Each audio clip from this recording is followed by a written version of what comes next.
P Q R ಅವರು 4-6-5 ಅನುಪಾತದಲ್ಲಿ ವ್ಯಾಪಾರದಲ್ಲಿ ಹೂಡಿಕೆ ಮಾಡಿದರು. 6 ತಿಂಗಳ ಅವಧಿಯ ನಂತರ ಪಿ ತನ್ನ ಹೂಡಿಕೆ ಅರ್ಧದಷ್ಟು ಹಿಂತೆಗೆದುಕೊಂಡರು.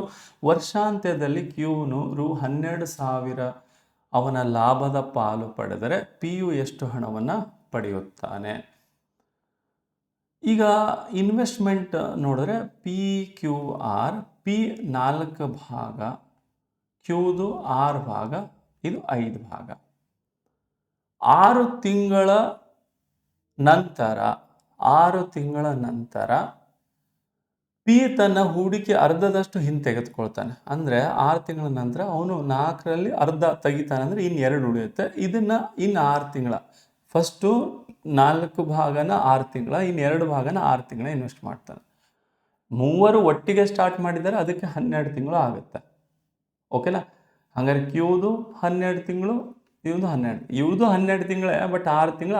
ಈಗ 4-6-24, ಇದು ನೋಡಿ, 4-6-24, ಇದು 2-6-12, ಟೋಟಲ್ 36 ಭಾಗ ಆಗುತ್ತೆ. ಇದು 72 ಭಾಗ ಆಗುತ್ತೆ, ಇದು 60 ಭಾಗ ಆಗುತ್ತೆ. ಇದನ್ನೇ ನಾವು ಪಾಲ್ ಮಾಡಿದ್ರೆ ಮತ್ತೆ 12-3, 12-6, 12-5. ಓಕೆ, ಇಲ್ಲೇನು ಹೇಳಿದ್ದಾನೆ? ವರ್ಷಾಂತದಲ್ಲಿ ಕ್ಯೂನು 12,000 ಲಾಭ ಪಡೆದ್ರೆ, ಈ 6 ಭಾಗನೇ 12,000 ಆದರೆ ಪಿದು ಎಷ್ಟಾಗುತ್ತೆ ಅಂತ ಕೇಳಿದ್ದಾನೆ.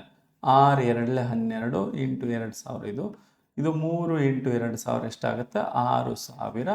ಇದು ಪಿಯ ಲಾಭ ಆಗುತ್ತೆ.